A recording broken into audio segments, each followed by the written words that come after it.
Today's date is April 24th, 2025. My name is Maymim-Tzur. I'm an 8th grade student at BCHA, Bicultural, and I'm going to be interviewing my grandpa, Zadik. I'm going to be interviewing you about your life and legacy and Jewish history. Right, okay. So this interview is being recorded to be added as part of the oral history collection for the Jewish Historical Society of Fairfield County. And I'm just going to ask you questions to record and learn more about our family history. Sure. If you can't answer a question, then that's fine. We'll just move to the next one, okay? All right. Great. So, what's your full name? Just list that. My full name? Yeah. I know it's weird. In Russian, it sounds Zakhar Grigorievich Maymin. Mm-hmm. In English, it's Zakhar Maymin. Yeah. And then sometimes you just go by Zach. So multiple options. By Zach, yeah, because I figured out it's hard for Americans are not able to say the letter H. Jewish people can do it, but not other nationalities. So Zach is easier for them, and that's why I became Zach. Okay, great. Informally. Were you named after anyone, or was your name just decided on? Yes, my grandfather from my mother's side, his name was Zorach. So I was named in his honor, and my father invented this name Zarik. There is no such name, nowhere in Russia, anywhere, Zarik. There was named Zorik, but he invented Zarik, and I'm very happy about it. Was it strange knowing, like, talking to other kids when you were young and saying, yeah, Zarik, like what's his name? Huh? Do you have a Hebrew name at all? I think I had a Hebrew name, but I forgot which one. When I prepared for bar mitzvahs and bat mitzvahs of my children, I was given Hebrew name, but I forgot. Yeah, you didn't have it early on, so it makes sense you don't really, you're not attached to it or anything. No. But, yeah, no. But Zahar is Hebrew name. So sort of. Like, it can't be put into Hebrew. It's still your name. Like, for me. Okay. I guess that counts. I'm not sure. It's a biblical name, so fine. Torah's name. So, I've been learning a little bit about, like, the immigration of Jewish families to the US and to other places. So just tell for the recording, where did our family immigrate from? We immigrated from Moscow. Moscow, Soviet Union. At that time, it was this country, Soviet Union, and Moscow was its capital. We immigrated from Moscow, even though I wasn't born in Moscow, but we immigrated. Yeah, you lived in other places other than Moscow, right? Yeah, I was born in another place, right? Yeah, okay. So can you tell me a bit about just your life generally before you immigrated?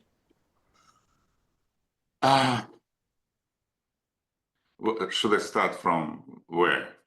When since I was born? Okay, I'll start when I was born. I was born in Bobruisk, which is a Jewish settlement. There were a lot of Jews. People were speaking in public transportation in Yiddish, and it was considered normal. Everybody, all my friends were Jewish. The entire population. It's because during Tsar time there were special places where Jews were allowed to live, and obviously Bobruisk was one of those places. People came through Europe, from Poland. It's in Belarus. Only when I came here, I realized that very close to us, there was a settlement, a very small settlement, Lubovichi. And that's, for Jewish tradition, that's a great name. It's Chabad came from, the main guy from Chabad lived there, and they had studied this. I really regret now that I didn't know that. I would have come. Probably on my bicycle, I could have come there and talked to them. But I didn't know. So it's this region, kind of, Yeah. where I was born. So I went to school there, and then I was successful in math, in mathematics. I was winner of all Olympiads that I participated. And in Russia, we have multi-level competitions, like here in spelling bee. We have to compete on school level, and the winners are sent to city level, then the winners are sent to county level competition, and then to Republic, Belarus competition. And I was Republic of Belarus. So you went through school and everything, and then Right, and I was getting first prizes everywhere for several years. And at some point, I was invited to Minsk, which is capital of Belarus, to participate in an exam that Kolmogorov, you know who Kolmogorov is, it's a famous mathematician. And he opened a school in Moscow for the entire Soviet Union, and he wanted to get good kids there to study. And he invited professors from Moscow University in this school. And the way to get this kind of gifted children, he organized different exams in different capitals of different republics. And top winners of Olympiads were invited there. And that was you, and you ended up going to his school right. and learning there. I was there, and I passed this exam. There were two exams in mathematics and in physics. And I was invited to this school, which is a special boarding school number 18 in Kuntsovo in Moscow. And it was an amazing experience. So since 1964, I was 14 years old when I left. And there was a little... How long did you go to that school? Like until you left for college? That was your... Right, for a couple of years. Yeah, I came there to 9th grade. And I convinced other teachers and students to let us be admitted to Moscow University a year earlier. By the way, because I was, I could read and write and knew arithmetic since 5 years old, I was accepted to school a year earlier. So normally people start in school in when they're 7 years old. But you were ready at 6 years I old. was at 6, and my mom took me and went to the school that was near us and said he can read, he can write, he knows math. Yeah. You were always just a year younger, and that continued. Yeah, and they wouldn't let me. So she took me to the school that was further away. So she took me to another school, and they tested me. They said, "Can you read this?" And I read it, and they said, "Okay."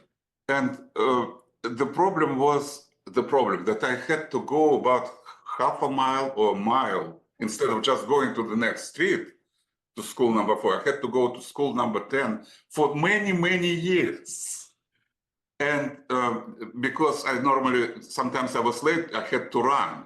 So I hated it, but now I think it was a good exercise, right? At least twice a day I would have to cover good distance, and with books and everything. So it's okay.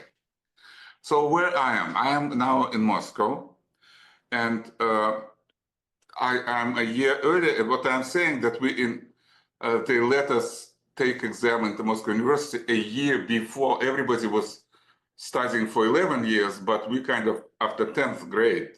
So I was there 9th and 10th grade, and because we already knew calculus. We knew all high school math. You were able to graduate with like really good grades. Right. Yeah, I think I got all A's, and so I had the exam. We had the exam. Not everybody was accepted to Moscow University. Probably about 50% of the students in this. So they made special group, and we were admitted into Moscow University in December, even though all the students would start in September, but we came in December. And Zina was not, when Zina learned about it, she wasn't happy that there are special people who showed up from nowhere. And that's why I'm a couple years younger than Zina, even though we were studying in the same group in the same Moscow University. Zina, for your audience, is your grandma. Okay, so we're in Moscow. So after you graduated, tell me about like your first few jobs and all that. I was working at Kolmogorov Lab of Statistical Methods.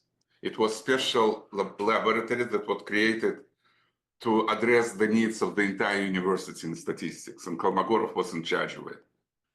And Did you because work at that lab for the whole time you were in Russia, up until you applied to go to no, at some point, university, MIHMAT, Mechanical Mathematical Department, insisted that all Jews were thrown out of the lab. and so And that's when you had to leave? yeah, had to leave. I think 3 or 4 Jews at Kolmogorov Laboratory. And they created special project for all of they took all Jews on this project, and then they closed the project. Well, they didn't even directly tell you, they just let you leave. Yeah, that's a problem in Soviet Union for them, because they cannot fire people. It's like there are no private jobs in Soviet Union. Everybody works somewhere, and it's all for the government in a sense. There are no private companies. There were not private companies, so they had to find some place for us. That's part of it, that they had some anti-Semitic policies. You want to just like briefly cover what you did after you left the lab? After I left the lab, I worked at the Department of Chemistry. They let them take my job to another department. Then after we applied to immigrate, we were asked to leave the job. And then we worked on some very different jobs, like guards or janitors, or translators, so whatever we could. Did like was any of your background affected by the Holocaust? Like anything that Holocaust? did it impact I you? was born after war, you know that, right? Yes, but was anyone in your family like before you, were they affected, or it just steered away Yeah, from? well, with this war, not necessarily they were sitting in the camp, but with all Nazi antisemitism, of course, there was my mother wrote a book about how when Germans came to Russia, Tell me more about they were looking for Jews to kill them. And if they find them, they would kill them. So she was traveling on foot through the entire country with entire her family. And this is her book where she describes all of it. Because I am Jewish. Yeah, and you're going to tell me a bit more about that later, I think. Yeah. What else? So it's not Holocaust because Jewish took it, under the chin much more than other people. But World War II was a terrible event for the entire country. I think practically every family had somebody who was killed or something bad happened. Okay.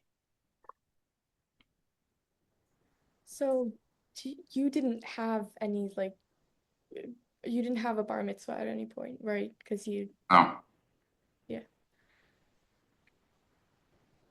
Okay, so yeah, I think you can talk about the artifacts now. Bring out the books. Okay. Here is The book by my mother, my mom. And this is, you want me to share the screen? No, it's fine. Do you want to just tell us basically what it is? And this is what is written here. I'll tell you what is written here.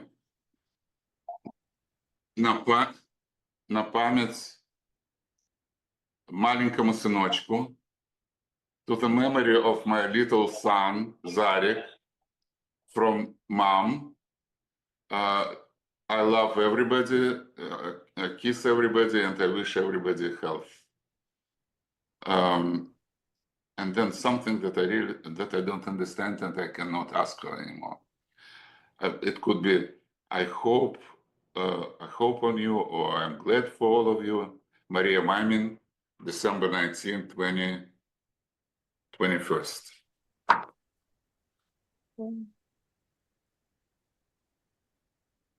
All from the That's her book, and it's interesting book, by the way. Yeah. It's on Amazon. Flash. Okay. And do you have any others, or was that the? Yeah, this is another book that I brought. It's called New Geometry of Triangle. This is book in mathematics. That's the only book that I brought from Russia. From Russia? You didn't Yeah, bring and it's a great book about triangle, all properties of triangle. And I never in my life, even up to this point, I never had time to finish it. And I wanted to finish it. That's why I started all these mathematic classes with everybody. I suggested to everybody, but only And Senia that was picked for the it up. point of finishing the book?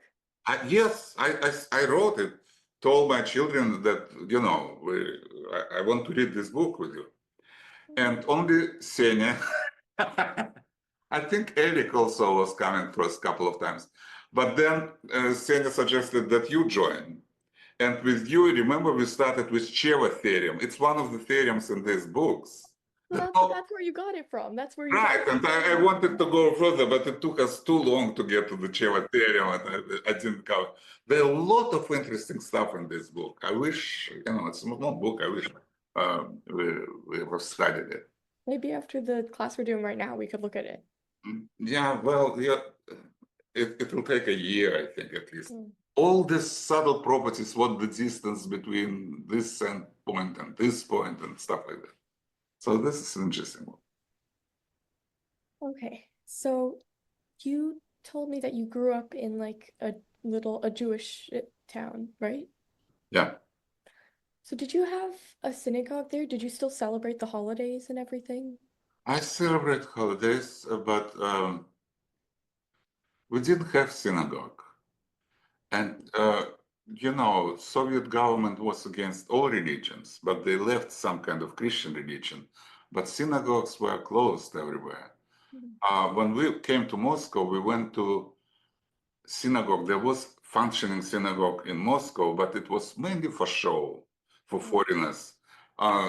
You come in, and the first you see on the wall prayer for the health of the government. Oh, come on. I mean, that's that, but it was synagogue in Moscow. So Zina and I came there once. About celebration, it was forbidden, but Jews celebrated it in some way. I'll tell you how. Around in April, around Pesach, some strange commotion would start, and people who worked in intelligent professions like accountants, doctors, they would rent some building, some place, and start making matzah. Engineers, doctors, and then I can't even talk about it without me seriously. Packages would arriving. Nobody's supposed to talk about it. But I didn't expect that it's such emotional to me. Okay, we can stop there if you want. That's a topic. Okay, let's stop. Okay. What's the next question? So we get matzah almost every Passover. One way or another. Clarify, Pesach was like the main thing, and that is main thing for me right now. And in my book I wrote about Pesach also in Publicani. Have you read Publicani? No, not yet. Huh? Mom hasn't given it to me. I'll ask her about You it. should read it. It's about Pesach is a big deal in this book.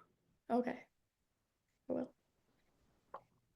Did anyone like in your family end up serving in the military? Did you have to at all? Yeah, my grandfather from my mother's side, Zorach. I never seen him. He was killed in the war. Oh, My father he went from, through the entire thing from Moscow to Berlin. He was an officer. Thankfully, he came home alive. He was wounded and stuff, and he had medals, but he came alive. And after war, he married my mom. There is draft in Russia, so all boys 18 years old, they were supposed to serve in army, unless they get into special schools that you will be excluded. And Moscow University was one of these schools. So for boys, I knew it was very important for me to get to Moscow University, otherwise I would be drafted. okay. But at Moscow University, we had special program. We had to study military sciences. And for a summer or two, we had so-called camping in some military base that they train us. They train us, they put military form on us and showed us how to shoot and how to march left, right, and run. Formerly, I was a lieutenant, even though I never never served. That's cool. Yeah. So you met Tina at Moscow University, right? Yes. Do you want to tell me more about that at all? Like, It so happened we were both in the same, not only in the same department, but in the same chair, in the same group, because in mathematical department, mechanical mathematical department, they had several chairs, cathedrals. There is chair in differential equation, chair in topology, chair in algebra. There was chair in probability theory and statistics, and we both were. I went there because Kolmogorov was, he kind of invented probability theory, but she wanted to do more applied work. And with probability and statistics, you're right there. She came to me once when I was in the library, and she started talking, and I started talking, and then we met at some kind of, not party, but something. We were eating at some, we had common friends, so we started talking little by little. great.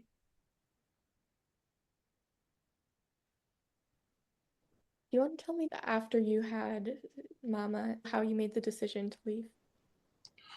Oh, that was kind of easy. I didn't want to leave, but at some point it became clear that Jews wouldn't be allowed to Moscow universities.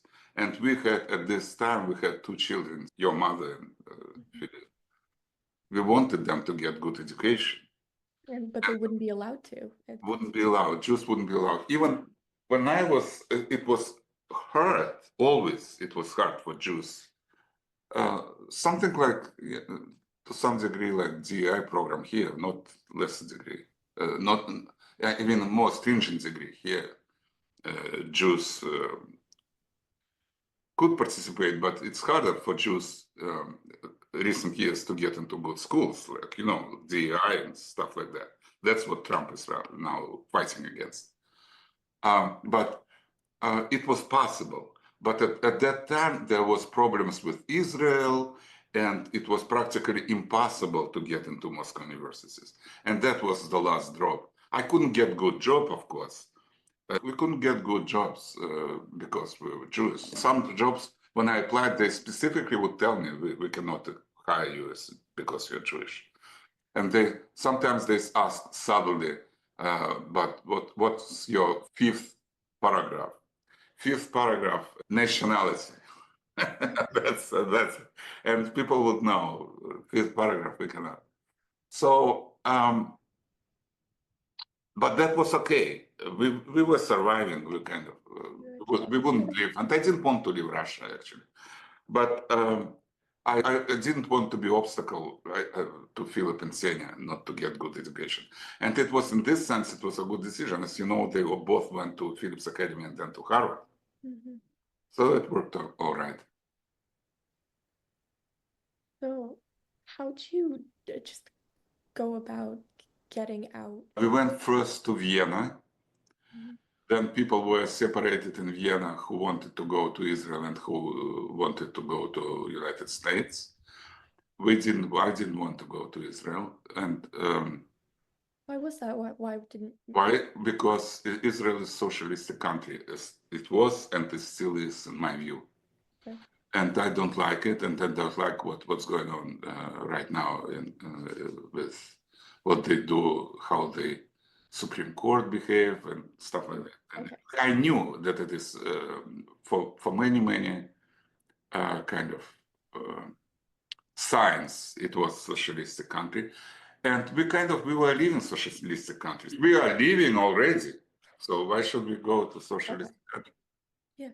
Plus, I wanted to be in more competitive environment, not just you're assigned to this and you are part of Russian immigration, therefore you live there and stuff like that.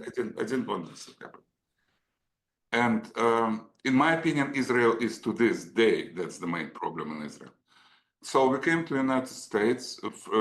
From Vienna, we went to Italy. We lived in Italy for several months while they were checking our background, I don't know, and our health, so whatever. There was a stringent process at that time. And then we were accepted to come to the United States. We had friends here, and Jewish organization here, I think, they paid for our tickets, and then in the next couple of years we paid them back. We paid our tickets. We paid every month a little bit until we paid it out. And was it pretty easy to to settle into living in the US? It wasn't easy. I thought I knew English, and it turned out I didn't. Even now you can see I speak with an accent. But I really was well prepared, I thought. I read English books, I read English papers, I could talk even to Americans that I saw, I could talk a little bit. And here it's like Chinese. I really didn't understand anything. So you had to learn it all over again. Right, yeah. Zina found, so we came here. Our friends and our whatever Jewish community, it was in Lynn, in Massachusetts, they rented a small apartment for us, 1 bedroom, and there was some furniture there, and there even was phone, which is great. And in 2 weeks, Zina found a job. I was accepted to MIT in a month or so. But I told my advisor that I cannot stay that long because I have 2 small children. I want to finish my PhD in 1 year. He said it's impossible, but we can try. And Okay, so I went to MIT. I finished PhD in 1 year because again against the wall. Zina was working, and then we both were working. And then I was a professor at Northeastern University. Then I moved to Wall Street, working there in different jobs, and here I am. Wrote few here we books. are. So, last question. What advice do you have for me and future generations and just everyone that's going to come next? Okay. 3 things. Not just one. Oh, First of all, don't trust your government. So it's whatever they tell you as facts, you just check them. Don't believe it because the government said it. Government has a conflict of interest. Sometimes they think that it's good for the people to think this way, and then they would push for certain line of things. Like we saw it with COVID. They lied about treatment of COVID, the origin of COVID, and stuff like that. So don't trust the government. And the government doesn't know anything. Who are the government bureaucrats? They are not big scientists. You can, especially if you see that the government doesn't let you read other opinion on this subject, then certainly they're lying to you. okay. like opinion that you don't have to wear masks were forbidden during COVID, and people accounts, social accounts were closed, and they try to say it. Interesting. Okay. Okay, so don't trust the government. Second, if don't trust majority of the people. Normally in America, they say majority of people, they have a poll and majority of people think this. I personally I don't care. Majority, because I came from Soviet Union, I know that majority of people, full majority could be absolutely wrong in terms of socialism and capitalism. So if majority of people think certain way, it doesn't mean it's truth. That's all I'm saying. Yeah. And finally, be always against the war, unless it is defensive war. There is some psycho effect in America that whenever America is very militaristic country, by the way, it started making more wars than any other country. And what I noticed, when the government announced a new war here, people eventually come on board. They get enthusiastic, and they're bombarded that we are fighting against new Hitler, and this guy is bad because of this, and we have to do it, and we have to put all our forces, all our money, and send our people. Don't believe it. Never America should support the wars because right. If it is defensive war, then you should, fight to the end. If somebody attacked America and you see foreigners on the streets, you should kill them any way you can. But if it is defense, but attacking war, well, why? What's this Iraq, Afghanistan, and all, even starting with Vietnam, and now Ukraine? America is helping Ukraine. Why? And each time they start, because Hitler, because just ignore all this. All right. Okay. If you can. That's the end. This was awesome. I'm really glad you got to tell me about all this. Okay.